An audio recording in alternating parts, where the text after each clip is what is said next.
Welcome to the Grange podcast, where we strive to rekindle the spirit of community and belonging.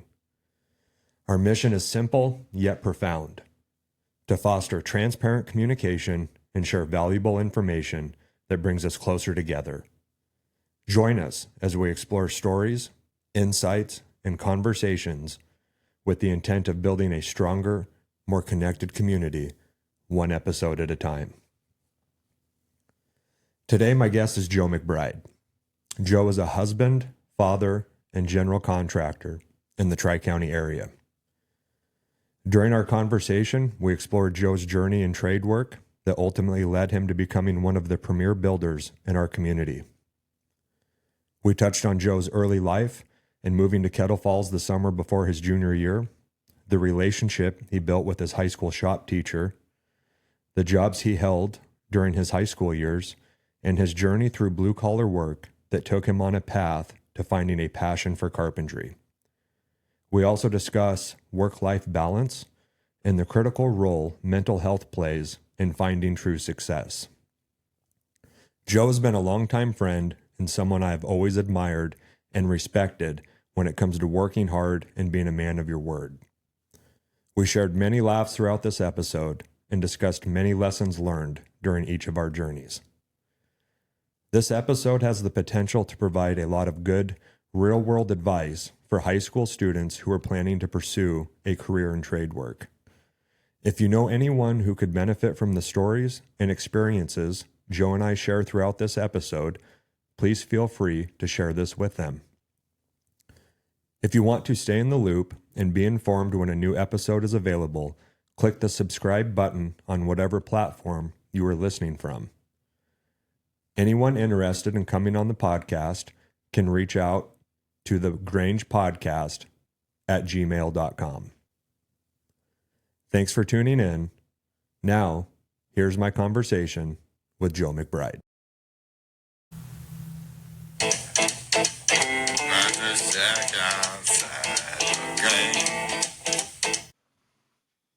All right, we're live. All right.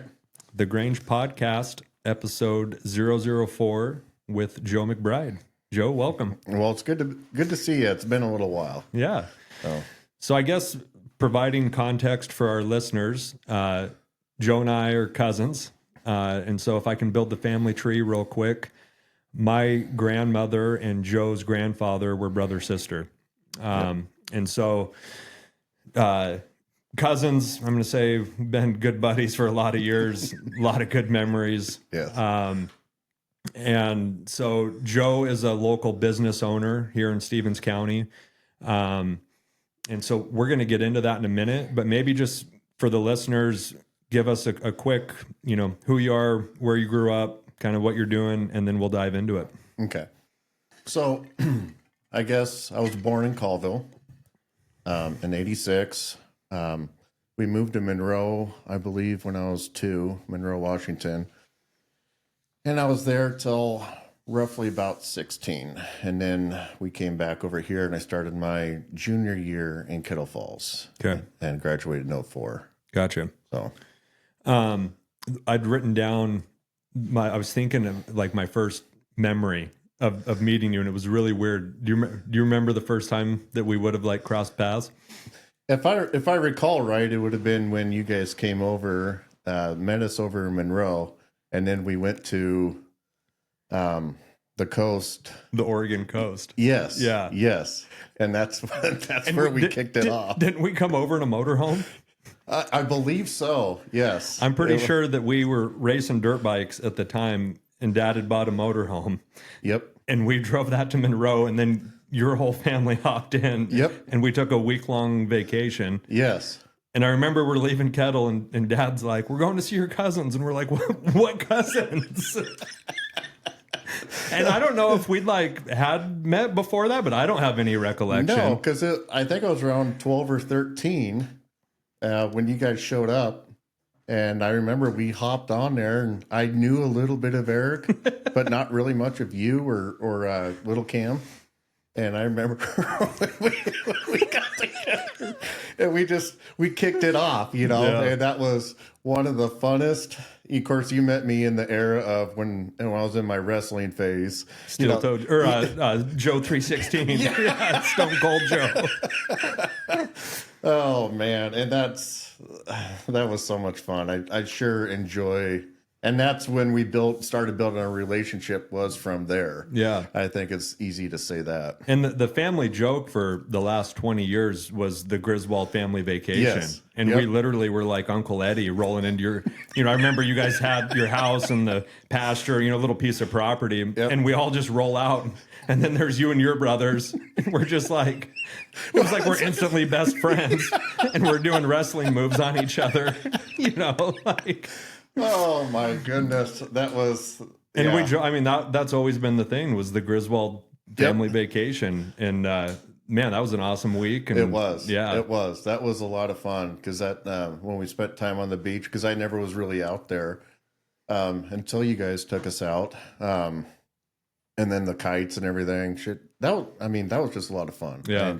I enjoyed that. And then, but that spark of that relationship just from there it's been a comical story, I guess you could say, between the both of us and, our cousin Cherie and stuff. Yeah. And lots of laughs. lots of laughs, lots of good memories. So then how many years after the Griswold family vacation till you guys moved to Kettle? So I would say about 3 years after that, roughly. Okay. Yeah, because when I was 16, I was driving, and we were driving over. Okay. And that's when we bought our spot up there on Ricky Canyon. Yep. And was there, like I said, started in Kettle Falls High School, junior year, graduated in 04. And then from there, I just went straight into work. Yeah. So hold on real quick. Yep. And you're 16 and you're moving high schools. Do you remember? Oh boy. Are you excited to get up to Kettle because your grandparents are here and you have more family, or are you bummed because you're leaving, friends behind? Or do you remember the feeling at 16? Yeah. So there was both. Okay. There was, because like I said, I started kindergarten over there, and then from all the way to 10th grade, and so you had all that. Your buddies, back then, and now you're leaving. Mm-hmm. And it's exciting because I knew I was going to, grandma and grandpa, my mom's side of the family was over here. But the whole high school experience, you're just taking me right out of one spot, dropping me another. Yeah. Something I've never been into, and having to learn to make friends. I knew Rick Hood a little bit out of the time. Okay. And that's where I started just, kind of staying close to him, I guess you could say. And then it just kind of went from there. But yeah, it was. Was it a tough transition into Kettle High School? Like from Monroe education, or? No, just from the social aspect. Like, did you feel outcasted, or having that connection with Rick, did that help? Or was it a smooth social transition no, for you? No, it definitely wasn't smooth, especially beginning my junior year, because I didn't know anybody, and I didn't really at the point really care to know anybody. I don't know if that makes sense, because I just wanted to do school, and go work or whatever. I wasn't really much into the socializing. I just wanted to get through and be done. Yeah. But then it all, hanging with Rick Hood and his brother Richard Coleman, and weightlifting together and stuff, and we just built a bond from there, and it grew, and then you got to know everyone else as it came through. Because that's the only side I got to see. When you came junior year, I'm an 8th grader. Yes. And then when I was a freshman, you were a senior. Yeah. And by that time, you were the man. You were friends with everyone, and you're laughing, and I just saw that it seemed like you were a 12-year senior, but I didn't get to see that first year, being in school with you or whatnot. Yeah, that first year was a little bit tough just because it was all new. Yep. Knowing all the different teachers and getting used to not wearing a hat, Yeah. Oh, I remember we signed that, or we made the petition for the Bud Light. Got 25 signatures, trying to be all diplomatic about it. No, and then if you walk in that school today, everyone wears a hat. And I know. So maybe we planted a seed. You're right. Yeah, I sure at least hope so, because that was because over in Monroe, They were doing a lot more college prep over there. Okay. And so when I came over here, Miss Schott was, considered a hard teacher, right? Yeah. And I did really well in her class because everything that Miss Schott was teaching, I've already learned it. Interesting. There. Yeah. So you come in as Einstein from the west side. Right. So it came in pretty easy, but we also didn't have welding like they do here. The carpentry class that Mr. Noble was running was way more extensive than what was over there. A lot of that was getting pushed to, I would say like more CNC programming when that was starting to kick off. So they were teaching more on the technical side instead of starting at the grassroots and then building up. So you miss a whole lot of, how would you explain that? You miss the grassroots part, the hands-on learning, and just going straight to computers. And that's where I feel like I'm glad I came back here, because then you got to do the hands-on. You got to know what it was like to work with your hands, to understand reality instead of just a thing on a piece of paper saying, oh, well, this should work out. Yep. And that's where I have a hard time with sometimes engineers or whatever, because they skip that part. Yeah. And so they don't quite understand it, just like I don't quite understand their whole field of everything. For sure. On everything. But so just still touching on high school for a minute. When I think of you in high school, I can't not think of Jimmy Blaze. Oh, Johnny Blaze. Johnny Blaze. Yeah. That old Blazer. Dude, so I remember you guys moved over and you had your license, and we were living down in Singer's subdivision. Yes. And I think you brought Cameron and I to school that whole year. You'd come and pick us up in the morning. Yep.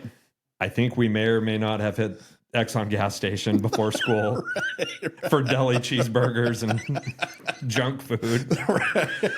But I remember thinking, because I was riding the bus till you got here, and then I got to riding old Johnny Blaze, and dude, those were some of my best childhood memories. I mean, I remember you installed the CD player in that, you had the PA system, it was done up, and I was thinking we're on top of the world. I know. My cousin's in town, he's got a license, and we can go anywhere. We could move. Yeah. Oh yeah. No, that was old Johnny Blaze. I mean, there was nothing special to that thing. It was all rusted out on the wheel wells and everything, but it was just, I remember going down the road and like the floor pan, you could see the highway.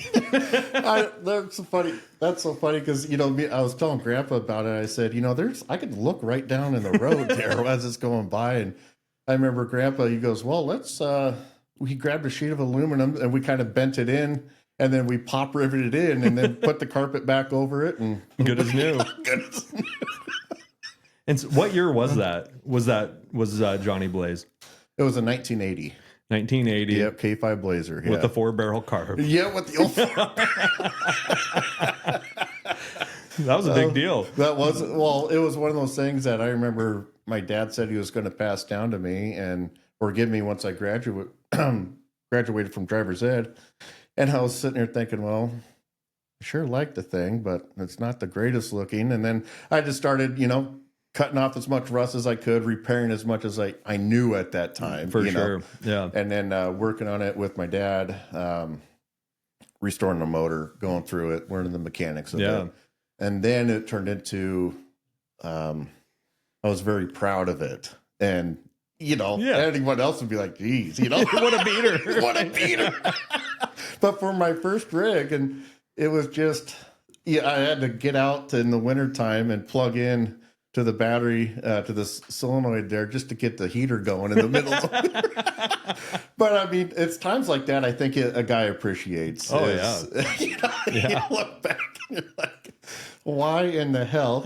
Well, not like it wasn't my vehicle, but I shared the pride. I was like, oh, this is awesome. Yeah, I get to go around, and it was the freedom. But to me, it was like a big lifted, in my mind at 14 years old. Right. That was as good as you could get. I mean, it was. I sure enjoyed that thing. We had a lot of fun. But it was something that, you could take something as trashy as that and take, once you put a little pride into it, put new carpet, kind of fancy make it yours. Up. Yeah, make it yours. For sure. So, you touched on it just a little bit, and it's funny that you said it, because I have it written down here, but I have Alan Noble written down. Oh yeah. And so I just missed him. Okay. I didn't actually get to have him. His last year, I was a freshman, and I didn't get any of his classes. Oh man. Yeah. And so for our listeners, Mr. Noble actually taught my dad Okay. and probably your mom, I would think. I think mom, I believe. Yeah. I'm not 100%.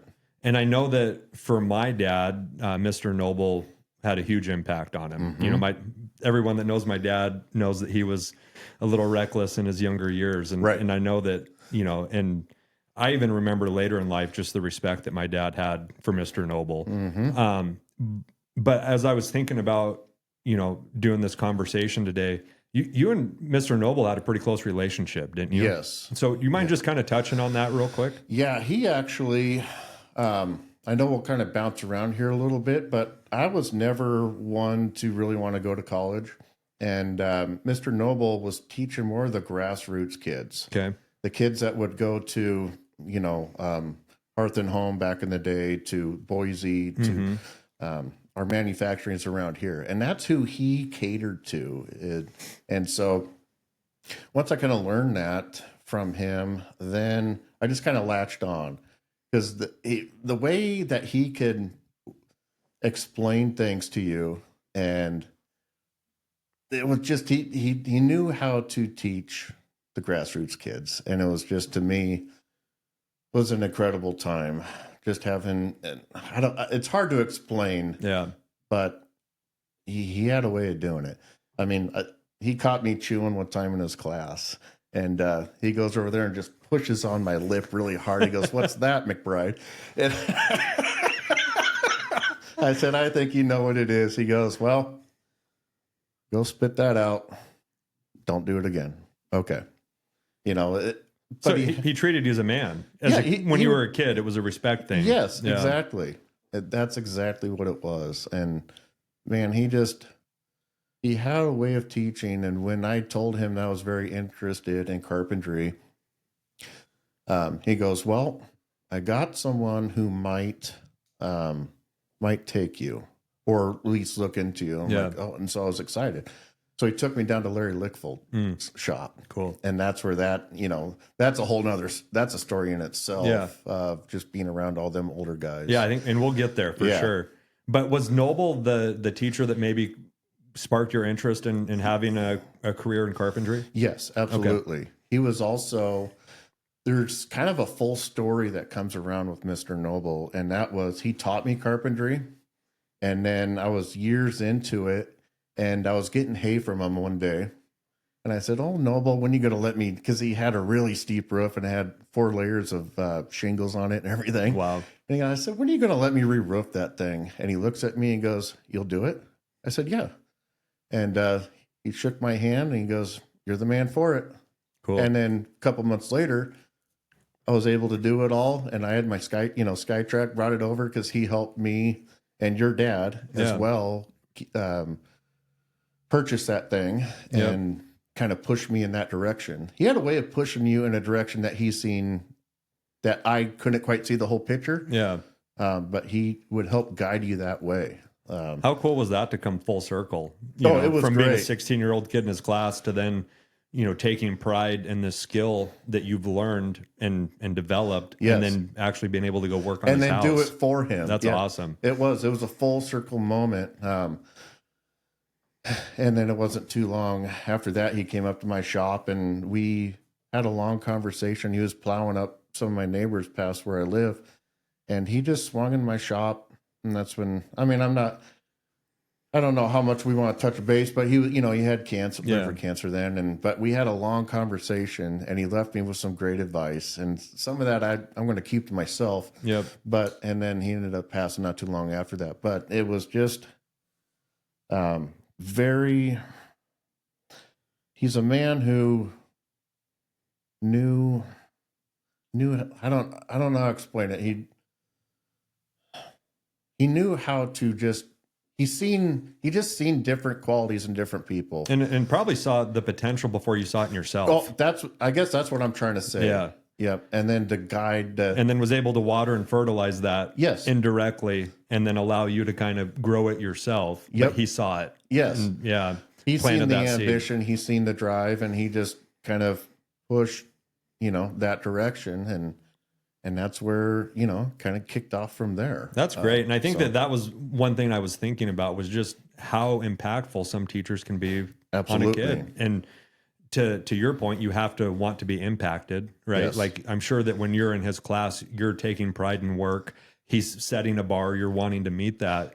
But there's that relationship that gets built there. Yep. And I mean, here you are 20 years in a trade, and it all starts back to this guy that kind of, I don't want to use the word take a chance, but saw the potential in a Right. young 16-year-old kid. Yep. And now look at it, I know. and now we're talking about him 20 years later. I know. It's really cool. I miss the guy a lot, just because he had such an impact on my life. Yeah. And just guiding me through and helping me, because there's a lot of things I wanted to do, but I just didn't know how to get there. Yep. And that's when he said, well, hop in my pickup, and we drove down to Larry Lickfold's, and it kind of started from there. Yeah. And So I want to get into that. Before we do, though, Mm-hmm. like I said, I sat and you and I talked last week about doing this, and so I was just reflecting on what I wanted to talk about. And I don't know how it is for you, but sometimes, like, when you think of people, there's just these things that automatically come to your brain. And so you and I don't see each other every day or every month, right? Right. We have this relationship that we just always take right back off where we left off. where we left. Yep. But when I think of, like, Joe McBride, right? And you and I've never had this conversation, but being my cousin, you were probably one of the only, like, family members I had, especially locally, the kind of the bigger brother thing, Yeah, because I didn't have that. And I got to see you with your driver's license and your freedom, but you were always working. And that was something that I always kind of observed. And I'll never forget the time, and you'll have to tell me if it was junior, senior year, but you'd worked out at a tree nursery. Yes, Daniel's Nursery, yes. Yeah. And I remember after your first week of work, you picked me up. It was like on a Monday to school, and you showed me your hands, and they weren't only calloused. You could see the meat in them. No, And that's a real, that was, man, I don't know if I've still to this day seen hands that were that boogered. Yes. And you were like, this is the real, and then you showed me you were wearing gloves, and I remember you had them all taped. Yep, taped. And you'd worn through the tape. Yep. And that, it's interesting, for me to say this, but 20 years later, I still think of that, and I have this mental image in my head of when you picked me up for school in your hands, and I went, holy shit. Yeah. What? Those dudes, your hands were hamburger. Yes. What was that experience like? That was actually Greg Daniels. He kind of, I'm trying to remember, I think your dad had told me about him, that he was looking for people. And so I just went down there and asked him, and he kind of taken liking to me after, because he would see I would be out there with those guys and working, and then I would come up after work and then shoot down there for 3-4 hours after work, whatever. And then Saturdays I'd be there. But man, you want to talk about hard work. Yeah. And the guys I was working around, they were going for it. And so you want to, being a younger man, you want to kind of prove yourself too, right? Mm-hmm. So you're right there, and you don't complain. I didn't say anything to anybody. And you just want to be able to hang with the boys, right? Yeah, for sure. And so that's how all that kind of went about. But Greg, I got a lot of respect for him too. He definitely, after working for him, I still run into him from time to time, because he knew I wanted to be a carpenter, and he actually gave me, a little bit of money to buy for tools and stuff. Oh, cool. Once I graduated.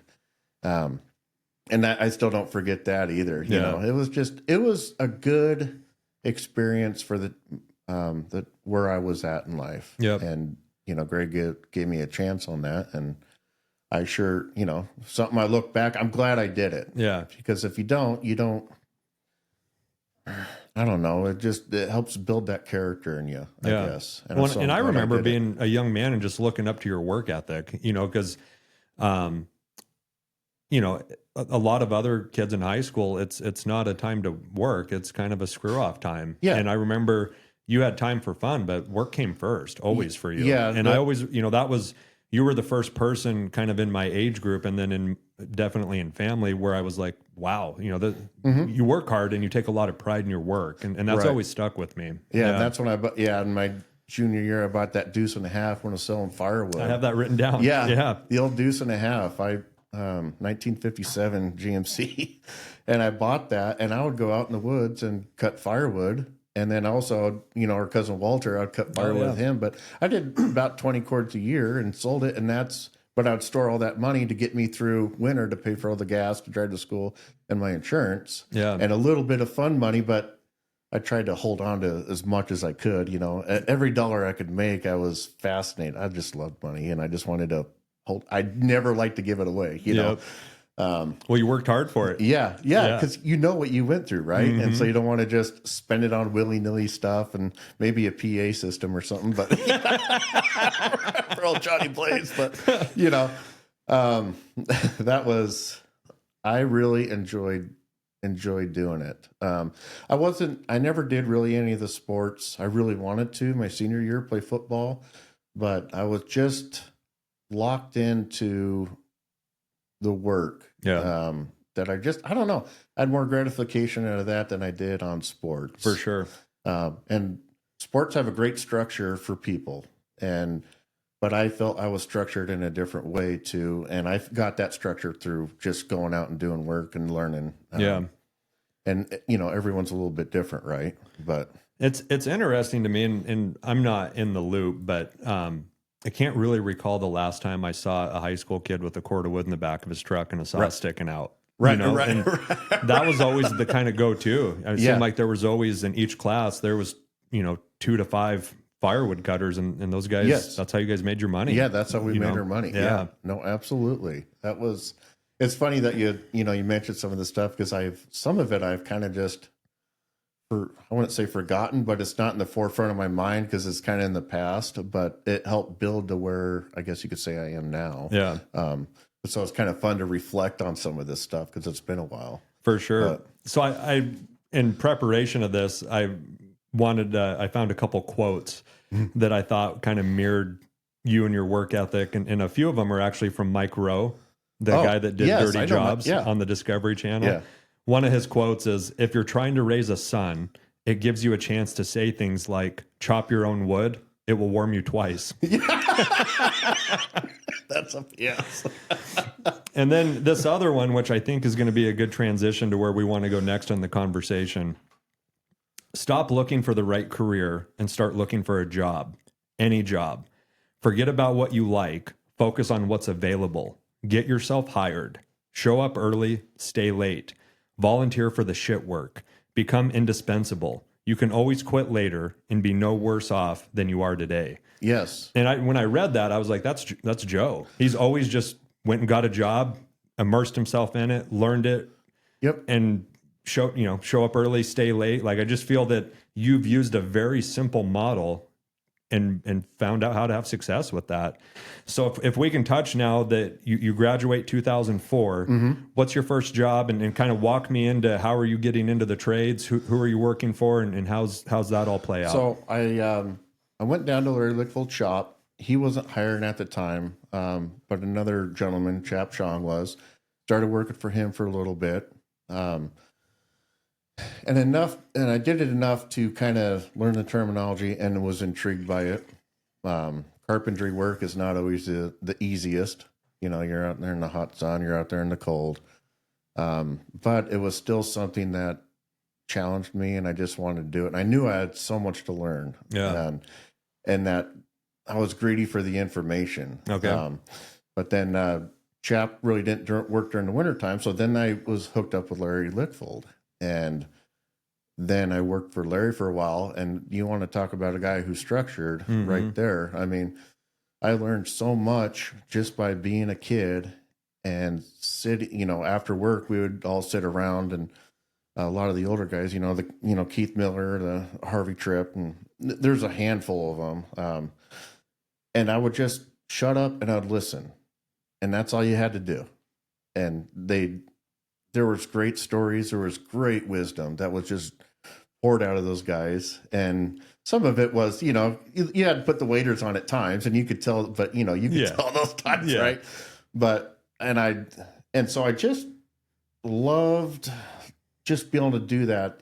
As a young kid, you want to prove yourself too. So you feel like you need to speak or contribute to the conversation, but that's not it. They're like, well, you want to be able to relate to them, but I can't because I haven't done the 20, 30, 40 years, whatever. Yeah. And so that was another ambition of mine is I want to be up so I could hold my own conversation one day with these guys. Yeah. If I seen them or whatever. Well, and I think that's an important point. I have a buddy that says that, the good Lord gave you 2 ears and 1 mouth, so you can listen twice as much as you talk. Yes, or you should. Yes. And I think to mirror what you just said, especially when you're a young man getting into a trade, into something new, our ego tells us that we need to be, Right. the man right off the bat. Reality tells us that you don't know shit. No, and that's a fact. So you should listen up. Yep. And so that was probably a great lesson for you. One of the things I had written down was, how's it being an 18-year-old kid working with these veteran carpenters? And if I'm understanding you correctly, you're saying, listen, and try to be a sponge. Right. And the more that those guys would realize that they're not just because they would always say, oh, your generation of kids or whatever. And I always wanted to just prove that wrong so bad. Like there's still people worth hanging on to here. And just by listening and asking questions got me so much further than just assuming and like, oh no, I got this, let your teenage ego get in the way. Yeah. And that will ruin it every time, So I worked for Larry for a little bit. Then I went over to Tacoma just for like 6 months. I forgot about that. Yeah. And I was going over there to the Bellingham Tech School where they taught carpentry. And I really wanted to do that. But then I got caught up working at a sawmill. Yeah. And then I just started building my way up in there. And I'm like, well, wait a minute. I don't want to be stuck here. I need to go back home and get back where I wanted to be, and that's carpentry. Because the mill, God, that was a lot of fun, a lot of new things. Yeah. But then they took me on as a millwright too, just like an assistant on the weekends, just helping out the guys.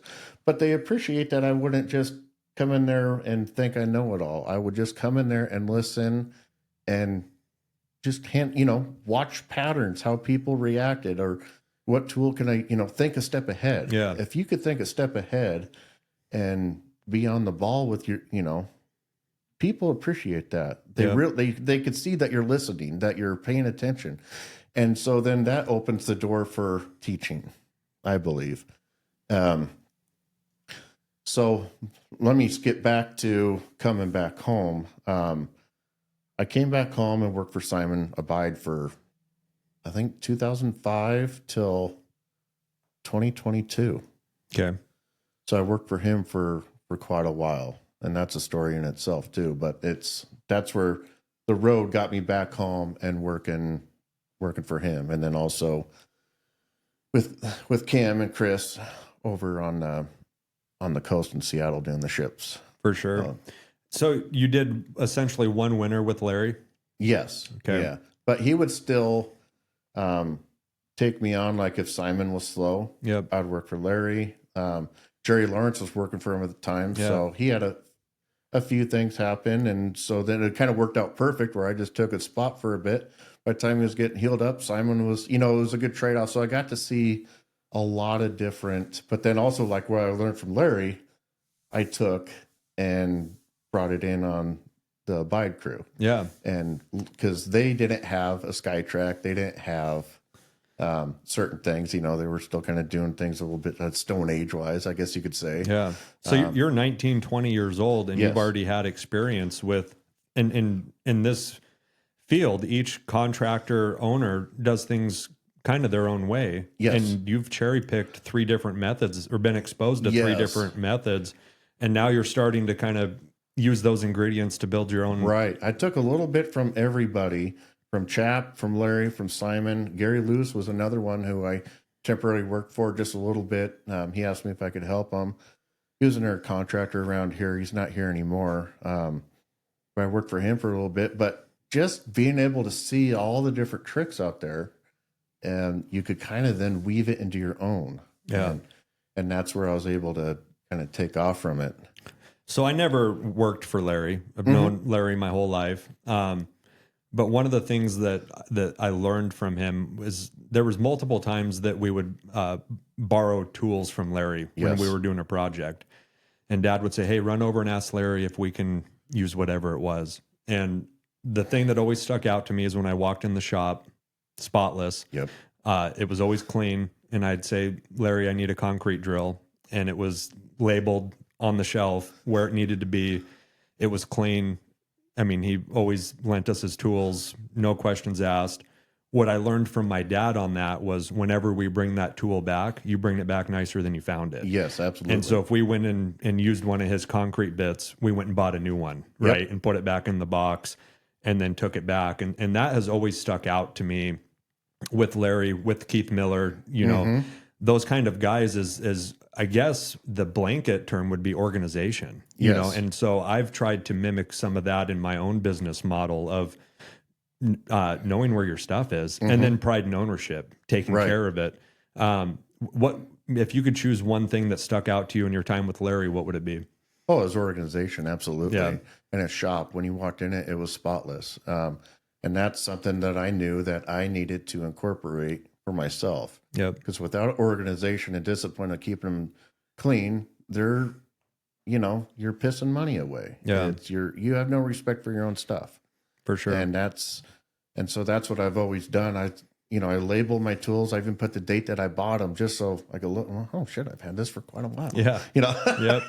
Yep. But yeah, you clean up and you have it. And that's what my shop is. It's all clean, organized. And it's one way that if I could say anything I took definitely from Larry as being a young kid would be his great organization. Yeah. For sure. Absolutely. That's great. His tidiness. Yeah. So then 2005, you get on with Abide.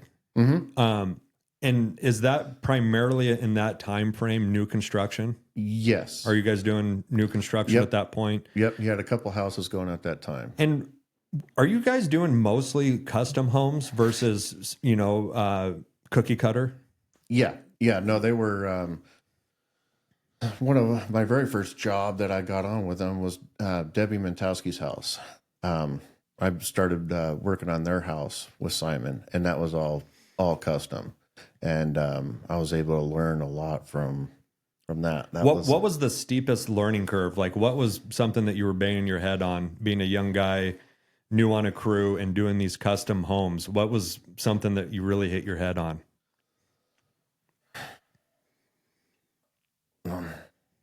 I don't know if there's one thing in general. The only thing I wanted to do was I would excel most of the people on there and doing things the way that I've been shown from other contractors with them, and proving to them that there's a different way or whatever. Yeah. So I guess working with different employees and that's where I had a hard time. And I knew I wanted to out excel all them guys so then I could be to the top and have more control. Okay. But as far as like, are you talking like the general like building of it? Like what did I have a hard time on the roofing part? Yeah, for sure. What was most challenging in start to finish of building a custom home? What aspect of it was most challenging? Knowing the blueprints and making sure learning how to read prints. And then that would be, I didn't know what I was looking at. Gotcha. And that was my frustration when I first started. Let's put it that way. Was learning the blueprints, and it just drove me crazy because I was relying on other people to lay out the walls and I'm just going behind nailing them up, Yeah. It's knowing that once you knew that information, then you don't need anybody else to direct you. Yep. You could move up then, I guess you could say. So it took me a few years, and Simon taught me how to read the blueprints. And then after you do a handful, then it's kind of repetitious. It's still different, but you just learn how to read those blueprints, and then but then you don't want to miss any details. Yeah. Because there's a lot of details in them. Have you heard of the book? It's called Outliers, and it's authored by Malcolm Gladwell. I have not. He's a psychologist. And the premise of the book is that it takes 10,000 hours to become great at something. Yes. And you really can't shortcut it. And he uses examples of the Beatles, and they started playing music when they were teenagers, in Liverpool. And by the time they were 18, they'd already had 10,000 hours playing. It's not like they just showed up and magically got good. He references Bill Gates, and Bill grew up next to the University of Washington. So he had access to all these huge computers and had 10,000 hours programming by the time he was an eighth grader. And so he just uses this argument essentially that it takes 10,000 hours to perfect a skill. Yep. And then, I just have a very small experience, but it was about a year and a half ago, I started training jiu-jitsu in Colville. Oh, okay. Yeah. And I haven't been back for quite a few months. But as I started, you start as a white belt, right? And I learned that there's a lot of metaphors in jiu-jitsu in life. And I kind of walked into the gym thinking that I'd be a Billy Badass, and I got humbled on day one, where I'm getting tapped out by everyone in the gym. I can't fight my way out of a wet paper bag. Right. It was bad. And same thing, if you stay in the gym there 3 to 5 days a week, it's about 10 years to get a black belt, to work up through it. And there's no shortcut. You got to show up on the days you don't want to. You got to put the time in. You got to get submitted 1,000 times, 10,000 times, and then you just gradually start getting the hang of it. As a carpenter and in your trade, how many years into it before you're starting to feel that you're moving up the belt ranks, metaphorically speaking? I'd say with the 5-year mark. Okay. I think that's a fair assessment, but still you're not ready, but you might be able to, you got the terminology all memorized. You're learning, the blueprints for the most part. Yeah. And you're learning to also coordinate with subs and, learning people skills too. Okay. So and learning how customers react and act. Yeah. I guess would be and those patterns, I guess, is something that my 5-year mark. So then if we're just going to do some simple math, you graduated 18. And so now 22, 23 years old, you're feeling that you're probably a brown belt in carpentry, right? Like it's starting to make sense to you. Yeah. And so I think now we're going to go backwards in our conversation a little bit, but you're a senior in high school. And at that time, I'm sure by, teachers, counselor, whatever, it's 4-year college, it's go get a degree. Right. And as we know, it's not different strokes for different folks. That's not for everybody. I'm sure that you never really had ambition to go to a 4-year school. No, I did not. And so I'm just going to touch real quick on my experience that I did do that. And both my parents hadn't gone to college, and I think they wanted that for me. And I was very fortunate that they did, and I was able to go to school. And ultimately, I'm very thankful for that experience. I didn't know what I wanted to do. Right. I didn't really like school. I didn't like math or science or anything. I did have a counselor. It was actually Mr. Balance. Oh, yeah. And he said, well, just, study something that you enjoy. And I enjoyed talking to people. So I have a degree in psychology and one in business. But college was frustrating for me, man. And it was frustrating because you go to school 2 classes a day, which is like 4 hours. And then you got the whole rest of the day. So it's really easy to be a dink, and you start drinking and partying and hanging out. And for me, what I really love about blue collar work is at the end of the day, you can see that you've done something. And in college, dude, I felt like just kind of lazy, and that I was almost in a frozen state. Like I wasn't moving, it was just very sedentary. And then what happened, which I never would have thought at 18, I never thought I'd come back and work for the family business. Right. At 18, I remember you coming back, and I'm surprised. I was surprised to see that. Yeah, because at 18, I'm going, I need out of Kettle Falls. And I wanted to cuss this place and wanted nothing to do with it. And then at 21, I come back after, I graduated December. I got to spend a winter guiding snowmobiles in Colorado, which was awesome. But then it's like, what are you doing with your life? And so now I'm 21 years old and going, I don't know. So I didn't really have a plan. did the old fallback and started working for the family business. And dude, it was so hard to be a white belt at 21, 22 years old. And now that sounds so young, but at the time, you know, I was working with our cousin Walter, Scott Nielsen, Mike Moore, and these guys are all black belts in their trade. They're mechanics, they're operators, and what we do, that's vital. Yes. And now I'm a liability. You know, I literally show up on day one. I don't know how to change oil or grease a machine. I definitely don't know how to operate one. And all I know what to do is show up early, stay late, work hard, do the shit work, you know, hump the chainsaw, whatever. But it was so gnarly for me to then come back and even though it's the family business, as you know, in blue collar work, the only way to get respect is that it's earned. Yes. And even though my last name is on the business, I'm still bottom of the totem pole and I'm wearing the white belt. And my tuition payment stung. It was hard for me. And I'm going to say just in the last 2 or 3 years, I felt confidence that I know what we're doing, you know, like, and that's 10 years. You know, it took me 10 years to like really understand the ins and outs of our business and what we're doing. And so I think the reason that I mentioned that is that if there's kids listening to this right now that are in high school, I remember being frustrated with myself and envious because, I mean, you and I have always stayed in touch throughout the years, but I come back and I see that you're, you know, essentially running a crew for a general contractor, and you know how to do these things with your hands. You know, at the time I'm 22, you're 25, but you know how to build things, you know how to do, and I'm coming back and going, I know how to open a 30 rack of beer. You know, it's kind of what it felt like. And so I think that that's something, if we do have younger kids listening, I think there's a lot of value in Joe's story of leaving high school and going right into a trade work because you have to make your tuition payment. I mean, you can't really shortcut your trade, right? Like, you can't be Johnny Football that was just God-given athletic ability.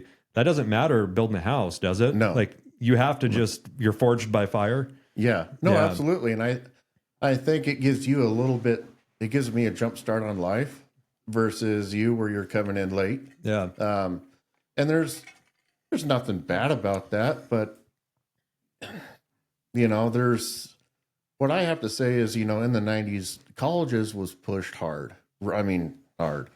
And now we're seeing, you know, the result of it. Look at, you know, our trade is really short. How many young contractors do you know? Young people, you know, in our field, there isn't. And if there is, their work ethic isn't much, you know. And that's where, I don't know, I just kind of rebelled against that whole college. I just felt it. I just didn't feel like this isn't for me. You know, the only reason why I wanted to do the Bellingham Tech School, because it was still in the back of my mind that you got to further your education. You got to, well, I learned you don't need to do that. You just need to go to work, show up, take interest in what you're doing, and you start excelling. And through, like, whether you want to do that apprenticeship or, which I didn't do, or just hire, you know, local contractor. If you're starting to enjoy what you're doing, just keep doing it. And you'll grow, like, you'll be amazed what you learn after 3-4 years. It's like, wow, now I could take this and do this on my own house. For sure. Because you're also around all the plumbing, the wiring, the HVAC, insulation. I mean, all that stuff is what, you know, you're living in and what I'm living in. But now I know how to take care of it without having someone else do it. For sure. And that was, I just wish that it was more promoted for the bluer class. And that's where Noble came in on that. And you got to have the teachers for that and to help guide you. But we just don't have that system, I feel, in especially bigger cities. Yeah. It's just not out there. And we're paying for it now as a society of not having that. Absolutely. You know, I think, you know, I'm sure that people in this Tri-County area can attest to, you're trying to get a house built and you call a contractor and they say, yeah, I'm 2 years out. Yes. You're 2 years out. Absolutely. You know, the other premier contractors that you and I know, they're 2 years out. Yep. They're out too. And there's a shortage of young guys coming into this trade. And then also guys our age that are now owning businesses. Right. to provide for this demand that we're having. And to your point, I think we got some catch up to do. And I do, the thing that I get excited about though, is that one, we're aware of it, you and I, Yep. and guys in our position. And then two, I've been very fortunate the last 2 summers where I've actually hired high school kids that have graduated to come work for me. Yes. And dude, they're good. And that's what It's out there. Like, Yes.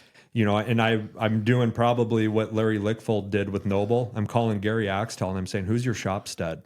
In Right. the last 2 years, he's given me 2 kids that came and worked for me, and I have nothing bad to say about them. It actually, like, it gave me this restored faith instead Yes. of saying like kids these days don't do anything. Like Right. I can show you, and I know it's small, but I can show you 2 kids that are damn hard workers and doing that. And so I think that the reason I bring that up is that it is also our job and responsibility to put our arm around these younger kids and not just cuss them and Right. say, You got to have the these damn patience kids to teach. and bring them in, and then also show them that you can provide a life for yourself Yes. and that it's honest, noble work, you Right. know? And I kind of want to tie this into now, you know, and this could be a whole separate podcast, but in short, if you're going to college and you don't have full ride scholarship or parents that can afford to foot the bill, there's a good chance that you're leaving 6 digits in debt.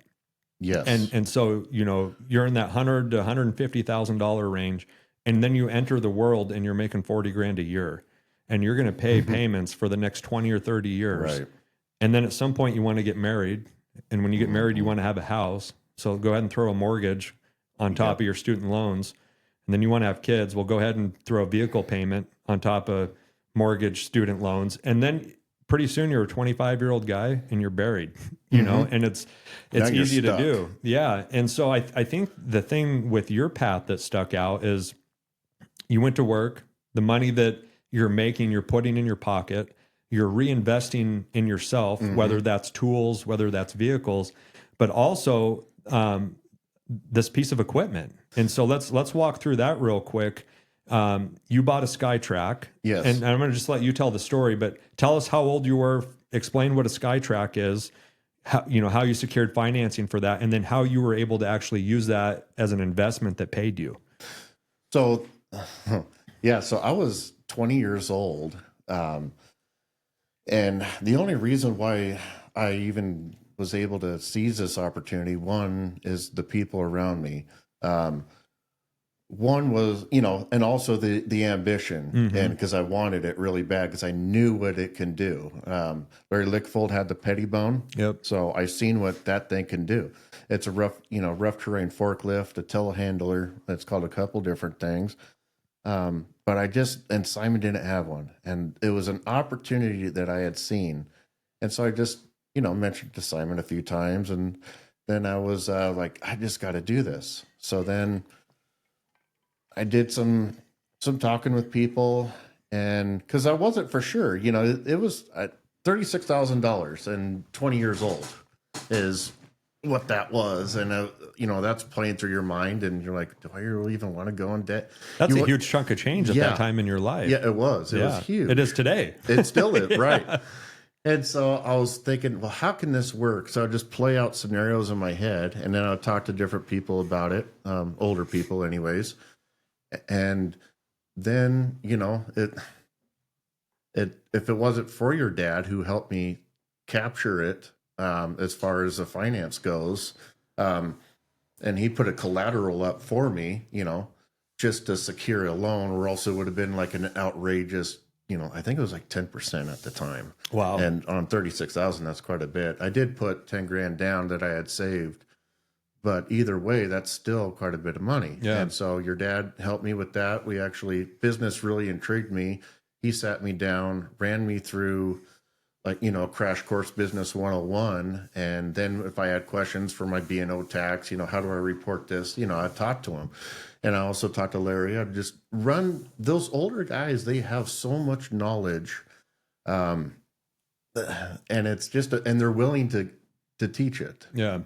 But they don't just want to just tell someone that's going to, fall on deaf ears. They want to see, they've seen me coming up as I was 18, I'm still in it, you know, and they're like, well, I talked to Larry a little bit about it, and I talked to Mr. Noble about it, and Noble goes, just do it. You need to do it. Yeah. And I said, okay. And then talked to your dad for, we're hopping old Skid Dog's rig and going down to Spokane and buying it. Yeah. And it was a highlight for me. You know, bet. some kids might have a new pickup or whatever. And that's a highlight, right? But this was a piece of machinery and it was mine. Yeah. And so from there, I'd explain to Simon how we were needed to be built out, because he's like, well, how am I going to build this with the customer? So you're providing that, you're trying to convince somebody, because and so you have to convince them, and then he took a shot out on me, and it's been the greatest thing.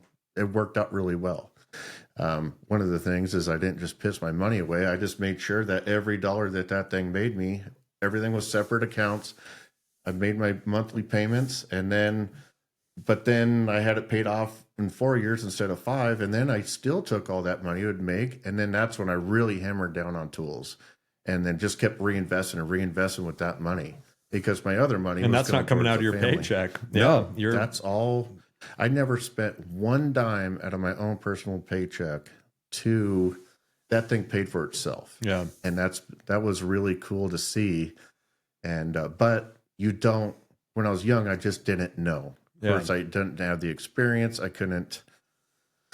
It's something I just really wanted. And so I just went for it, and talking to the older guys, they just do it. And now 20 years later, you get to reflect on that, and it truly was an investment. Yeah. I mean, I don't want to downplay it, but something somewhat small in the big world of things was instrumental in where you're at today. Yeah, no, it built who I am. I mean, as far as my arsenal that I have of tools and everything, because once I stopped working for Simon, he retired and I went my way. I was already geared up. It bought everything I needed, so I didn't need to go down. Oh, I'm going off my own and spend thousands of dollars on tools. I accumulated all that through my SkyTrack and the funds that it provided.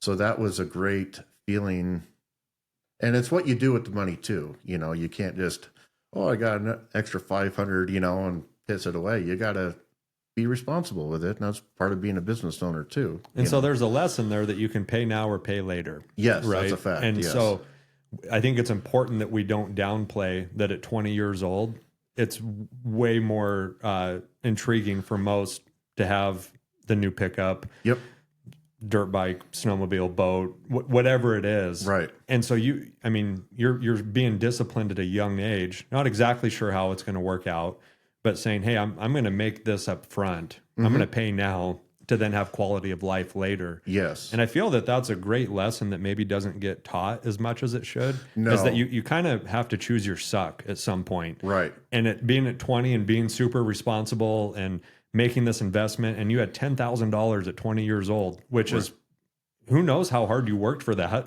I mean, your hands are calloused and all the sweat and everything to get that. Yeah. But then you're sitting in a place 20 years later where you say, hey, I don't owe the man. I'm my own guy. No, and I think that there's so much power in that freedom of when you don't have to answer to the man. Yes, I think that you said it right there. I didn't mean to cut you off there, but I was going to say what I gained was freedom. And if you play, if a guy plays his cards right, the American dream is still out there. It's not that it got harder after 2020. Don't get me wrong, but there's also been inflation periods before that, in history that, generations have gone through before. So it did get a little bit harder, but we'll be able to carve our way and find that, navigate through this economy and whatever too. But bottom line is you don't have to go to college. You just have to be, I tell my son this, all you have to do is just work harder than the guy next to you. Yeah. And then once you start, and just be greedy with information. You want information, because the more you know, the more you can do, the more valuable you are. And it takes, years to build it up. Yep. And even if that job doesn't work out, not every job has worked out for me. Some of it was either employer related or whatever, but they offered you something that that I took from them as far as their information and that they gave. For sure. And that's a huge thing. And that's all you really got to do is you could really out excel a lot of people. I tell Lane all the time, I said, just work harder than the next guy and show up every day. You just out excelled so much of the population right there, because that's how easy it is right now. And just getting your hands dirty, and just doing it. Yeah, it's not fun to shovel. It's not fun, but you got to start somewhere. And then once those older people recognize that, then they want to bump you up and excel, and you got to be ambitious. I don't want to just shovel this stuff all the time. I don't want to be a ditch digger. I'm going to start here, but I could see that guy operating that excavator. I want to know how to get to there. And, then that's your next step. And then, well, now I want to be able to build, do what the company's doing. And do that on my own. And so it's a progressive thing. It takes years. For sure. But so patience is required also. That's something that I've learned over the years is I wanted it so bad. I remember, and Diana, my wife, could probably remember this, but and I'm not trying to name drop or anything, but I was comparing myself at that time with Andy Dupuy. I remember because I just wanted to be so far at a certain age. And I remember him, we talk about a guy we both taken two different paths, but we've ended up in the same thing. But he was building his house when he was younger. And I'm like, I should be doing that. Why am I not there yet? And well, one of them, Skytrack, it took a little bit of a dent, but still, then I had a young family and everything. But I remember driving by Andy and being kind of, when he was building that, kind of envy of him. And I'm like, I really want that. And before you know it, I was able to purchase a place, and I was a couple of years behind him, but I was able to, get there. But sometimes I just kind of point out, like, I really want to do that. I really want to find out how to get to there. And eventually, through time, you'll get there. It takes time. And sometimes you're not quite ready for it either when you think you are. That's for the patience part, because you have a lot growing up to do. I mean, not you, but in general, when you're a young kid. Well, it's interesting too, just speaking of Andy, he's a neighbor of mine and someone I've gotten to know pretty well over the last 5 years. And something that him and I have talked about is the whole drive-by thing, when you're driving by and saying, man, that's where I wish I was. And I've done that with Andy, I've been like, he's got his shit figured out, and whatever. And then when him and I start talking and peel the layers back, same thing, man. He got where he was through working his ass off. Absolutely. Hard work. And then we talk about the struggle and the grind. And so, again, through this conversation, we're not saying that it's easy. It's easy in nature because you just have to show up. It's hard to just show up, though, too. And do the work. And, when you talk to Andy and yourself, like, Andy wasn't screwing off every weekend. He was working, just like yourself. And it's funny because, he's said the same thing. I drive by, Weatherman's doing this or that. And then we kind of peel the layers back a little bit and we realize that we all kind of have these same trials and tribulations. But it's all, to your first point, it's patience. It really is. You don't get to just be somewhere because that's where you want to be or because your peers are there. You get there on your own journey. You do. And the more I talk and have these conversations, I'm like, oh, we're all on the same path, but our own journey. And it's really interesting. And that's what I enjoy about these conversations is you start to not feel as isolated when you can say, oh, well, Andy's stressed at night too, worrying about, this or that, or the job and managing people. And, there's all that behind the scenes stuff that you don't get to see when you just drive by the house. Yeah. Until you talk to them or anyone who's like that, you don't know the story. You just see what is out there in the yard, or you see what he's got going up or whatever. But to get there, that's the story. It is. Yeah. And I just remember, it always sticks out to my mind because it was just like my envy point. Like, I need to be here. But I also married my wife at 21, and we had two little ones. But still, I was able to get there. But I remember running into. I don't know if it was Big R at the time or whatever, but he was in there, and I was telling him, I said, you already got your house going, you're building it. And he goes, yeah, but also I've got,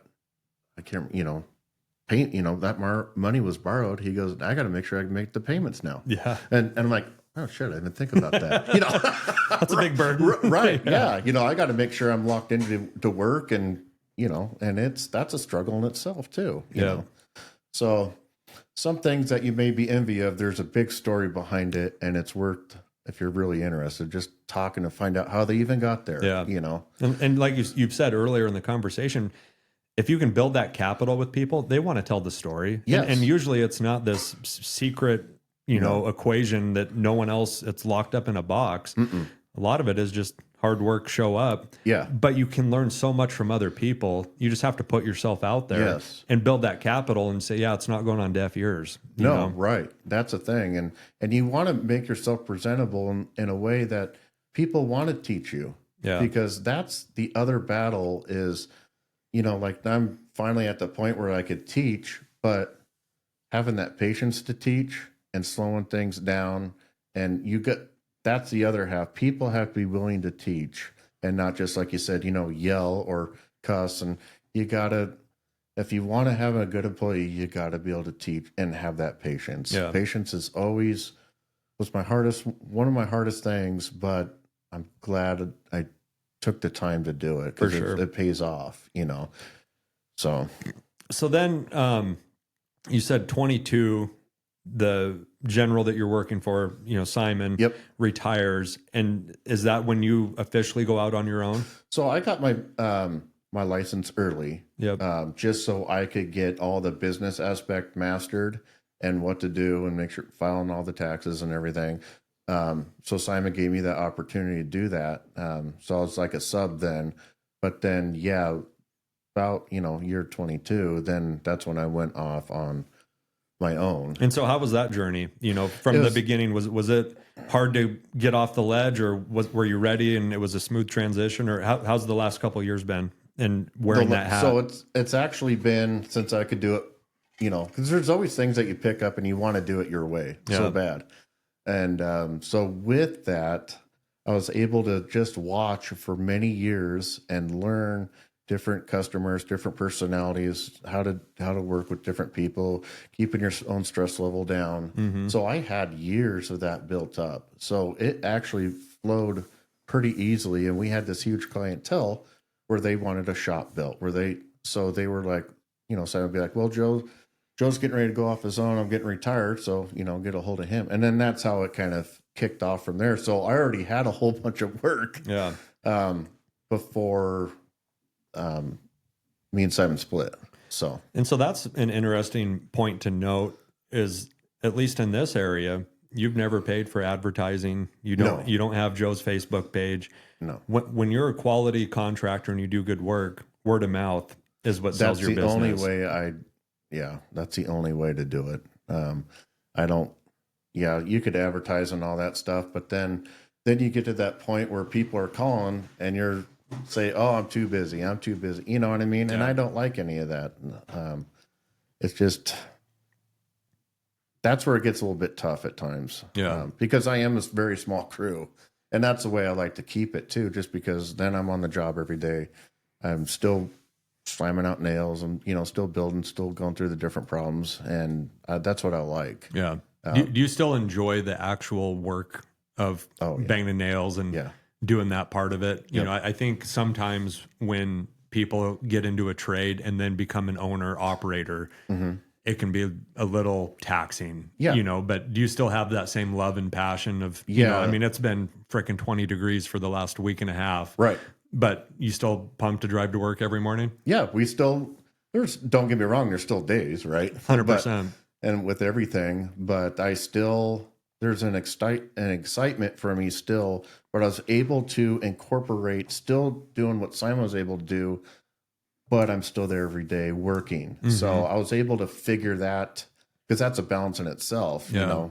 I look at Andy and his crew, and he's got to do a lot of keeping his crew busy. So one of those things that I want to keep it small, and then I can just be on the job every day and be able to do any book work or whatever and call subs while I'm there. And I don't like to, I still go to work every day and I don't like chasing the work or, anything like that. I don't like I feel like once you get off of the job, if you don't, trust is still another one of those things. I like to be there to make sure that we're putting out a good product. Yeah. And not that I couldn't do it, but I also look at Andy and I don't envy him anymore on the stuff he goes through and he's very good at it. You know, I got a lot of respect for that.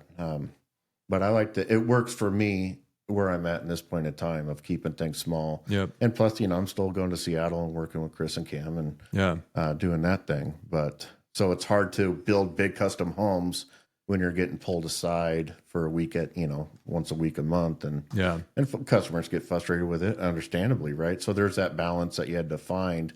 And I found that custom homes isn't going to do it for me. And so I got to keep it small. For sure. You found your niche, exactly. And that's where you're going to double down on. Yep. So I think a good transition now, we've spent the majority of this kind of just talking about hard work, right. But now you've been in the game for 20 years, just about, right? Mm-hmm. You've been in this field for 20 years. You've been through the recession, went through COVID. You've got to see some ups and downs and be on the roller coaster of being in trade work during different, different presidents, different this, that, whatever, all that stuff, economics, because it all affects. It does. Correct. Yeah.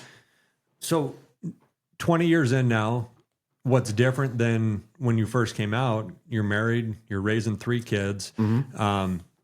I think anyone will probably agree with us. You don't just have to work at work. You have to work at your marriage.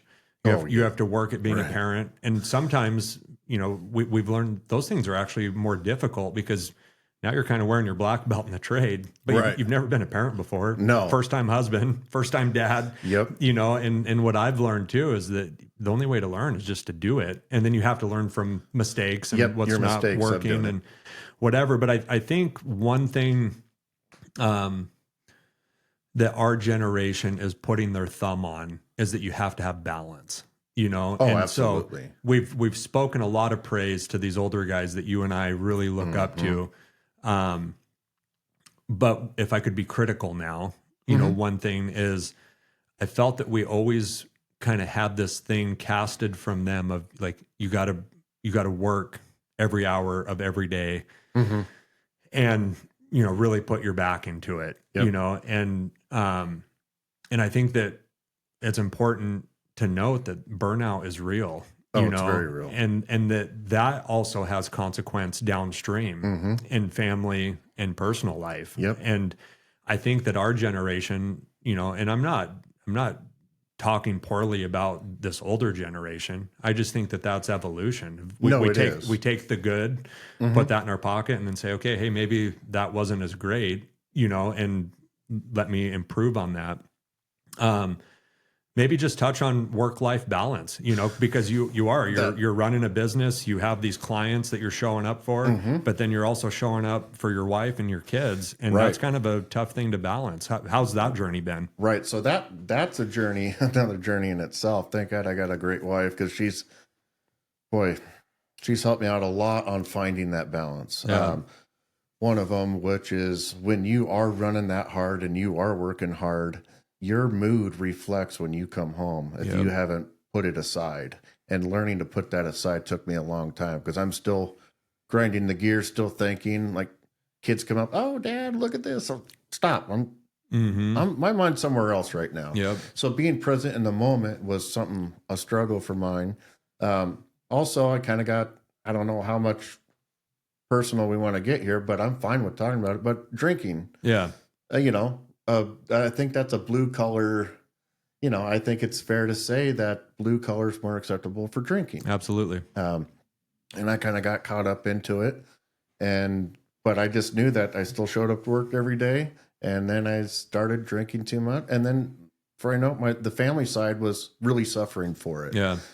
And so being able to learn, and I did counseling for it and everything, how to change and get out of that and be a better husband, be a better parent. And because I took my focus, I felt like I mastered work. And then it's like, okay, now I got to try to master the family aspect or else I'll lose them. Yep. You know what I mean? Yeah. And so that was the next journey as I got older and still going through, I've got 3 teenagers now. But learning that, I almost felt like it was harder because it wasn't as natural for me. Man, I can resonate with that. Yeah. And, I appreciate you sharing that. Mm-hmm. And you and I even walked that path together for a while. Yes, we did. And, if we go back 10 years, it was very accustomed that you and I usually got done around the same time, 2 to 3 o'clock. We've always started early in work, and we had a local watering hole. And I mean, we'd see each other there 3 to 5 nights a week. Right. And for me at that time, I was really overwhelmed. Like I said, I was kind of this young guy on the crew. And then after being home for 3 or 4 years, and I was kind of in this leadership role, overwhelmed with it and stressed out, not knowing how to deal with stress. And for me, the 2 hours that we'd sit and drink beers up at the bar, I wasn't thinking about work. I wasn't thinking about anything. And we were just laughing. Right. Yes. But the thing that I didn't realize, and then once I had my family, was then I'm coming home and I'm like, you and I could always keep our shit together. Right. We were never blackout drunks. We weren't stumbling off the bar stool. And I'm not justifying our actions. No, but not it wasn't sloppy. But now that I actually look back at it, I go, holy cow. Like, I mean, Shadow showed me so much grace. It's like, absolutely, you're coming in and I'm thinking I'm fine. But you're not. But you're not. You have And to your point, like the way that I could justify it was, well, I show up to work every day. Yeah, that's how I never missed a day. Even if my head hurt, I still showed up early and I would do a good day's work. But then I'm showing up to my house half tuned and just trying so hard to have it together. And I'm fooling nobody except for myself. Yes. And so same thing, I got a handle on that. And that's been way more difficult than anything I've ever done. That's been the hardest journey still. Because then you get to face yourself and you're not buzzed, or you just get to be with yourself and see what you like and what you don't like. And man, that's been an uphill walk. Yeah. That's a fact. And I think having a good woman beside you will really, that really helps. I didn't recognize that till years after, neither did I. How good I was being treated and the grace I was being shown and the patience. And I mean, I would actually be just the opposite of where I would be frustrated. And it's not like I was getting home and she was saying, sleep out in the car, but I would actually get kind of snippy with, well, why aren't you proud of the hard work I'm doing? Or, I'm bringing home food for the table. And you're providing. Right. I could then play victim to my own bullshit. Yes, and that's what it was. That was a revolving door, man. And now I'm so thankful and I appreciate the grace that I was shown by Shada in that time frame. But dude, I was caught up in that, of this victim mentality and then basically projecting all my own shit outward onto my family. Yes. And I can't even exactly tell you what it all was, but you can just feel it. No, you can. And then the next morning you wake up with a clear head and you're like, who was that guy? You know, like, well, that's not, this ethos that I have. I think you and I have always been similar of strong morals, values, work ethics. Absolutely. But then you're out of alignment. Yeah. It's just like driving your pickup and it pulls hard to the left. Yeah. And it's like, I wouldn't drive a pickup that pulled hard to the left for very long. But I let mine do it for a couple years, Right. You just grip harder on that steering wheel because you don't want to change. Yeah. That was the hardest one, is because I got comfortable with where I was and when I thought who I was anyways. Yeah. And I felt accomplished to a certain degree. But it was just all bullshit. I mean, is what it boils down to. Until once I started kind of eased way back off the drinking, then you're open to a whole different things that you didn't even realize. You know, that was a hard journey. But I'm glad I did it, and I'm glad Dinah was there to help get me through that, because man, that was tough. Yeah, because then the way that you still showed up to work, but the way I'd act at work, the way, I don't know, you get involved in up here on yourself, and you think highly of yourself, and really you're not. I mean, that was a rock bottom, and it's like, wow, how do I dig out of this? So it was another challenge, and a hard challenge, but was able to do it, and I had, Chris Naff, actually, I've reflected on the story with him a couple different times, and because he knew how I was, he used to work with me, but then seeing who I was then to who I am now, we've just like, oh, things have really changed. and different opportunities opened up because of it too. Yeah. Once one door closes, another one will open, and so that's. But the point being is you have to put the work in on yourself. Oh man. And forever I was just pointing the finger Yeah, at everyone. it's easy to do that, right? And then you got to take ownership at some point. Yep. And I'm not above it, man. I still, that learning patience and being present and, to your point, you get home and kids wanting to show you something and like my brain's elsewhere. I still struggle with that, of that work-life balance. But the one thing that I learned in that journey was the accountability and the ownership that I had to take for myself, because it was so much easier for me to point the finger. Yeah, that talk about two stories that are so equal. Because it was the struggle. Well, I'm going to say it. The struggle was real. Yeah, no doubt, for sure. Oh man, I tell you, that was a tough one. But the accountability and just say that you're wrong.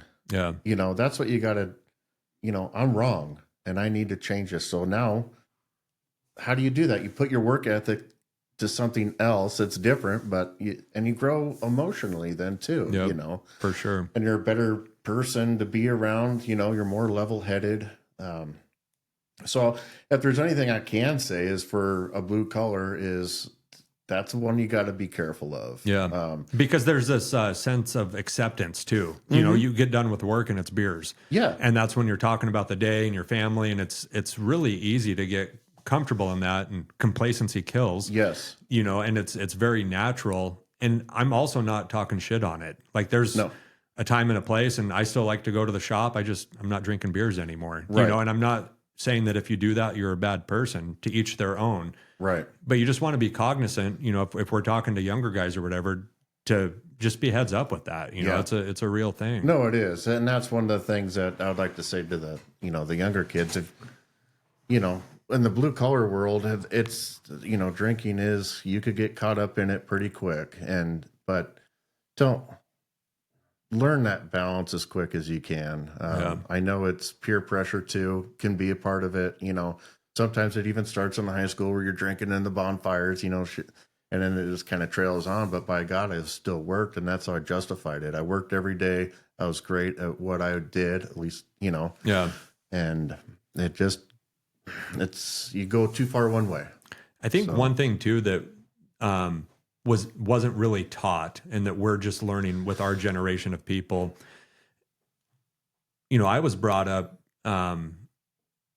in our business, a lot of our equipment is old. And so I'm going to be a little dramatic here, but essentially we make a living with good preventative maintenance. Yes. It doesn't make sense for us to have $1 million of equipment because we're just not using it like a logger would every day. Right. And so I have equipment, a lot of my equipment's 30 to 50 years old. And so I've been very fortunate to be taught how to do preventative maintenance, yes. And making sure that you change oil and filters and clean air and the whole thing. No one ever told you to do that on yourself, Right. No, that's true. And so I think that that's one thing too that's worthwhile talking about, when you say, hey, I had my wife help me, did some counseling, some, some of this. And it's interesting too, because when you look at it, and I guess just to be transparent, I've been to counseling too, right? I'm going to say it to the world, you know? And I wouldn't have always been able to say that because it's a prideful thing. Yeah. Once you get to a point of where you're not ashamed and you realize in your journey that that was part of it. Right. But it can be hard when to the world or on paper, you have your shit together. You are still married. Your kids are excelling in school. Your business is excelling. You're doing all these things. And then you're like, well, why am I not happy between my ears? Yes. What's going on up here?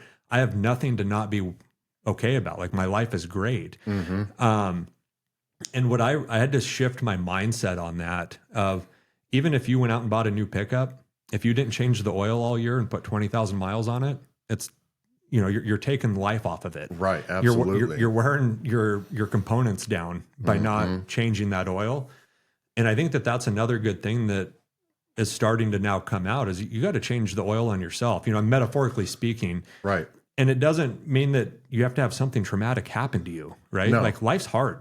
And I think that that's one thing that we were raised on Disney movies. Right. It's kind of a bunch of bullshit. Newsflash. Right. That's a fact. Yes. And life can be hard. And so, and that's fine. It should be hard, and that's good. That's part of it. But you should make sure that you're changing your own oil. Yes. And that's different for everyone, man. So I did, what was it? It was probably like 6 years ago. I was sitting on a tugboat and I was pushing wood into a loader operator, and I was just at a down point. And I was like, I got to do something different. Like, cause I was bringing it home with me, and at that time I was victim to my employees, to the work, to whatever it was everyone else's fault. And then I'm coming home and I'm sitting out there and I'm like, I've got to do something. And so I just Googled like counseling, whatever. And I wanted to be in Spokane because I like had this whole ego thing of I don't want to see no one can see me in Caldwell. Yeah, I didn't like it. Yeah, I didn't like that either. Yeah. And so I went and found this guy just random. It was like the yellow pages of counselors. And I met with him like 4 times and it was worthwhile. It wasn't a fit for me, like I'm glad I did it.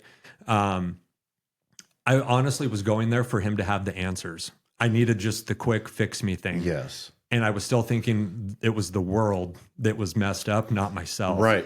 Yep. And so I'm glad that I went because it allowed just that onion layer to get peeled back to look inward. But I think it comes in lots of different forms. For me, it's been my health, being like taking control of something, which is my health, and so, yeah, drinking for me now is off the table. I'm working out 5 days a week. The food that I put in my body, I care about, and so there's different ways, there's counseling, for me, it's recreating, snowmobiling, throttle therapy is a thing for me, and that's been hard. I've had that journey of like, before I met Shada and I had the girls, I literally just chased snow all winter long. And then I have this family that I'm providing for. And now I have guilt. And I'm like, well, I can't snowmobile anymore. Oh, right. And then I didn't snowmobile once or twice a year. And then I just become miserable. And now I'm just in the last 2 years, it's like, but this is something for me and it's selfish, but I have to do that because you can't pour from an empty cup. Right. And so I guess I'm getting really kind of, long-winded and all over the place, but there's many different ways to change your oil. There is. The point is that you should just be, and I hate shooting on people. Something to think about is, internally, you can work hard, you can do all the things, but if you're not right between the ears, none of it matters. Right. You can accumulate wealth, you can start a business, you and I can talk about our successes and say we have it figured out. But if we both go home in our pickups tonight and say, man, this sucks, like you got to be in tune with that. Yeah, and you have to really work at that as well. And, I commend you and your transparency. It's something we've talked about and it's a journey. It's hard to talk about. No, it is. It's not fun. But it's reality. It is. It is. One of those things that when you're young and you're around those older guys, something you got to keep in mind. I remember with my dad one time, I just came home from Tacoma where I was working at the mill, just came home, was back home just for a little bit. And I thought, I'm just going to take a week off. And I remember my dad saying, well, I wish I could take a week off. And then, so it's like that stuff just starts to build in your mind. And it's like, well, geez, maybe I better just go back to work then, Yeah. And then, so you develop that mindset and just by what you interpret and what you take in. But I really wish there was more of it of learning that balance. Yeah. Because that was the struggle for me. Yeah. Is that, but yeah. Well, hopefully, in this conversation, it just, you and I are putting it on the table. No, we are. Maybe someone gets something from that and maybe not. But Right. I think it starts with having the conversation because the isolation isn't healthy. And I lived that for too many years of just trying to figure it out on my own. And you got to spend time by yourself. You have to. No, you do. Figuring it out. But you also need a tribe of people. Yes. And you gotta be around people to help you. And what we're learning and what I'm starting to be more comfortable with is, hey, I'm not perfect. I've sold myself as a guy that has it all figured out my whole life and that I'm more mature than most people my age and that I've done this right financial move and that and whatever else. Man, I'm so far from having it, from being dialed, it's not even funny. Right. And so I think it's time to rip that Band-Aid. It is. And then I still have to learn to love myself through that and be okay with it and not put on the facade that I've projected, like that life as a Disney movie. Yeah. Because it's not. Yeah. Or if you complain about anything or whatever, or, you know, you get called different things, right? Yeah. Yep. For sure. And so you just learn to suck it up. Yeah. And you stuff all that, you know, Yep. that gets thrown by the wayside. Yeah. So yeah, no, that's been, Josh, my one of my biggest struggles. You know, I was really felt so natural to work hard. All that stuff came naturally. But yeah, the emotional part was a tough one. How about the balance of the, you know, work hard, play hard? Like, are you able to find time? I know you got a nice bass boat and you guys enjoy camping, and like, Right. are you finding a good balance now at this age in your life to be able to work hard and play hard and do all those things? Yeah. So that was, I took up golfing. Did you really? Yeah. With Cam. No way. Yeah. Oh yeah. And, Chris I would have lost that bet. Oh no. So there's a funny story, because I would always look at golfers and I've said a lot of different things about them. And here I am, and they took me golfing one time, Cam did, and I'm like, oh, whatever, I'll just do this once. And then I was hooked. And then I've never met such a great group of people to be around.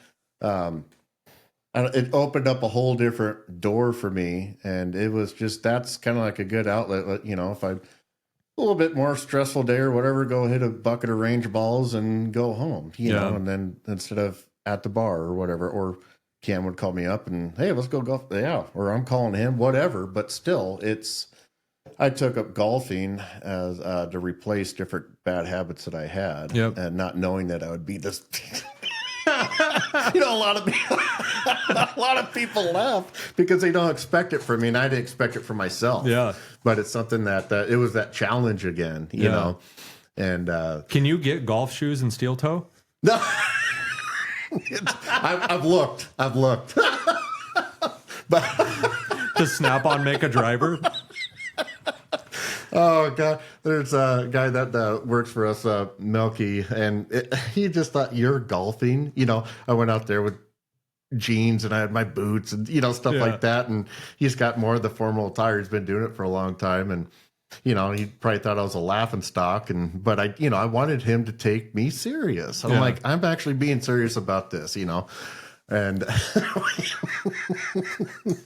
and so, you know, we were able to do it, and but we all golf together now. Yeah. So that's been, so I've picked up golfing and I really do enjoy that. And so there is that balance. And so the point is having a life outside of work. Yeah, you exactly. have to have it. Yes. Yep. And I know that for you, when you were younger, that balance wasn't there. No, there never was. It was just work. Yes. You know, before Diana and everything else, like you were, I always looked up to it. And then the other part of it, I always felt kind of like bad, or I was like, dude, you got to go have fun at some point too. Yeah. You know, you do. And it's been neat to see you like I'm definitely surprised with this golf thing, but I respect it. Like, that's cool. Most people are. Yeah. Most people are. But there's so much value in that, you know, to share, to say, you got to have life outside of what you do. Your identity can't be what you're doing. Yeah, you know? Exactly. Yeah. It's taking your attributes and putting it somewhere else instead of drinking or whatever. Yeah. And, you know, it just opened up a whole different challenge for me, you know, instead of getting stuck in a rut, you know, and so open up different challenges and different doors. And it's just been fun. Great group of people I've been, you know, up there, and people that I normally like, you know, shine down on, right? But that was so ignorant of me. Yeah, you know? for sure. Big time. I have a Post-it note on my office computer, and it just says, "Are you willing to wear your white belt?" And I think that there's a ton of, like, it strengthens your brain. It does. To your point of going in and golfing, you're wearing a white belt. Yeah, no, and absolutely. It's fun, but now you're actually like working, and you're using different parts of your brain to develop a new skill. And I think that's the journey of life too. You can't just max out, you know? Right. You got to stay uncomfortable. That's a fact. There's no growth in the comfort zone. No, there isn't. Yep. And, that's where one of those things is, you know, I thought I've kind of mastered the carpentry, you know, things got better. And then, you know, over in Seattle, I just stayed in the excavator, and that's where I felt comfortable. But I was there for years. And then this opportunity came up where I could run the crane. And I'm like, but it's an intimidating piece of machinery. And Chris Naff would know all about this, but because he helped trade me. But just that nervousness that you get, that excitement, but it's a whole different, it was like putting on what you would say the white belt. Yeah. It was. And then you just take that and it's a whole new challenge, but you run through all those same emotions again of relearning something. And so that was really fun for me. Something, it was an opportunity that I was grateful for of having, but I don't think I would have had that opportunity if I was still doing acting and not being this, how I used to be, or For whatever, sure. I guess you could say, emotionally too, know, because you're up there and it gets stressful and you got to be able to talk with your guys and be able to communicate. And, in a construction world, you don't really communicate that well, at times. So learning to communicate with others and just watching how other, like, let's say Chris and Cam, how they run their business, being able to watch that and how they, structure their guys around, getting along and working with each other. And they have a heart too, and that's what's really cool. And I admire a lot of that. So I've learned, even though I've been with Chris and Cam for a long time, those people, they've changed in themselves, and it's nice to watch all three of us, because we've all been doing it for a long time, and Rick Hood, and just how we've all changed emotionally. And, when we were young kids, shoveling and stuff and laughing and joking around, and here we are, we're more of the seniors, and Chris and Cam run it. And it's been cool to watch that growth and move up, For and sure. be able to do that, and then be able to teach the younger ones that come up and show them this is, what you should be doing and what you need to be doing, and kind of helping them out a little bit. Cause this, they're just going through their own thing too, you know, and also showing examples versus telling, is Lead a by huge example. one. Yeah, exactly. So, but communication was a huge one, that I've just watching other people. It was never my strong suit. So I'd watch and learn, and you get different reactions the way that you react. Absolutely. Yeah. So, man, that's good stuff. I think that, I hope there's a lot of value in this conversation. I know, I hope so too. I really appreciate it. Offline, Joe and I, before we were here talking, we could have a whole separate podcast that's just, Laugh Factory 2.0, and that might come next. But, as far as this one, I feel like we talked about a lot of good stuff. In closing, what's one thing you tell an 18-year-old kid that's listening to this that says, hey, I don't know if college is for me, and he's going to graduate here in June. What do you leave him with here? Leave him with just, if there's something that it kind of intrigues you, whether, through hard work, where it's mechanic and welding or building, or, there's so many different forms of trades. Even if it's intriguing, just go try it. And if you don't like it, leave with a good relationship, but don't burn that bridge, and then go to the next one. Especially living in a smaller community, it's easy to burn bridges. And just, you have to build that experience. So have the patience. You got to start somewhere. Yep. And, entry level job, and you build off of that. You're building your resume of who you are when you go to the next employer. You know, this is me. So you got to sell yourself, so you got to start small and build. And whether that's, even just pulling the green board at Boise or whatever, you got to start somewhere. And you're going to start at the bottom, but you learn from there and you build your resume. Yeah. And then it's interesting where life will take you from there. But have the patience, and just learn and listen. Just listen. Yeah. That's my biggest thing. It will get you. Don't be eager to try to, tell your story. You can't relate to those guys. Trust me. They've been pulling green shade for a long time. Just listen, I think that's great advice. And if I could just add one thing on top of it that I think, hopefully the people listening maybe already understand this, but the foundation I feel that you and I have stood on for a long time, is you got to laugh. Oh, don't boy. take yourself too serious. Yes. And because there's no ceiling on, there's always going to be a job to do tomorrow. There's always going to be something that's very serious. Yes. And you can get lost in that. And if you can just learn how to laugh, You gotta laugh. That's a Kettle thing, man. That I really appreciate is that, people here work hard and whatever else, but you got to laugh, and people do that here, and you got to have fun. You got to enjoy what you do. Don't take yourself too serious. Right. And definitely find time to laugh. That's such a healthy thing to do. It is. I've had a lot of good laughs with a lot of people, and I just, I was worried about coming into this podcast because I thought I'm just going to look over at you and I'm just going to start laughing. Just because we have such a history of just goofing off at different times, and but I'm glad that we were able to do this. I really enjoyed this, and laughing is a huge. I'm glad we made, hopefully, a decent podcast, because I was really worried that I'm just going to start busting up over laughing like a buffoon over here. Yeah. No, I thought it was good. So I'm going to say in closing, work hard, love hard, and laugh hard. Yeah, I think that's a good way to sum that up. Yeah, for sure, definitely. Yeah, and and the one thing I'd like to say is, you build, how they always say you count your, friends on one hand, the ones that mean anything. That's a real thing in the working world, is building relationships. I've been with Chris and Cam for a long time, and those were like brothers, were really good friends, and they've always been there for me, and I've tried to be there for them in different ways. And, you need help. You need your peers with you to help guide you too, because they're going through the same thing as you. And so there's no shame in asking, or if there is, if they're having a hard time or whatever, be there, to help bring the guy up, because we're all in this together. Yeah.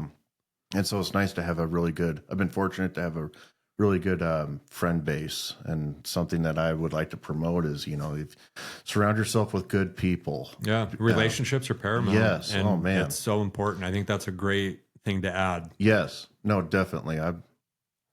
There's been time, they just growing together. It's been more exciting looking back for me. And invest in your relationships, and invest in yourself. But then, like you said, if your buddy is going through a tough time and needs help cutting the cord of firewood, go show up and do that, or whatever it may be. You got to invest in that relationship. No, you really do. Yep. Really do. No, absolutely. Cool, man. Well, I appreciate this. Look forward to doing it again soon. Yeah. No, I would definitely. I enjoyed this. This was fun.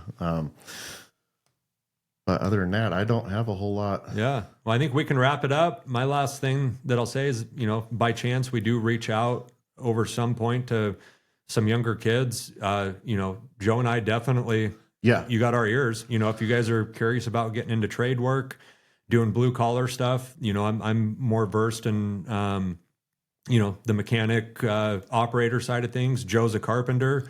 We don't have social medias, and I'm not going to throw my cell phone out here, but it's a small town. And if you ask around, I know that we're both at a point in our life that we're looking to give back. That was something that we both took out of that Keith Miller podcast. And yes, no, absolutely. I'm not saying we're on top of the hill and we're not in a point to, sell out, but like, right. If we can help, if this message resonates with someone, like, man, get a hold of us. You'll find us around, and let's have the conversation, for sure. Definitely. Yeah. If you're serious, and there's always ways to guide these young, the younger kids. I know, like Cam, he coaches basketball, and we've got a lot of those young kids coming over to the ships with us and starting on the shovel. And I've watched them progress too.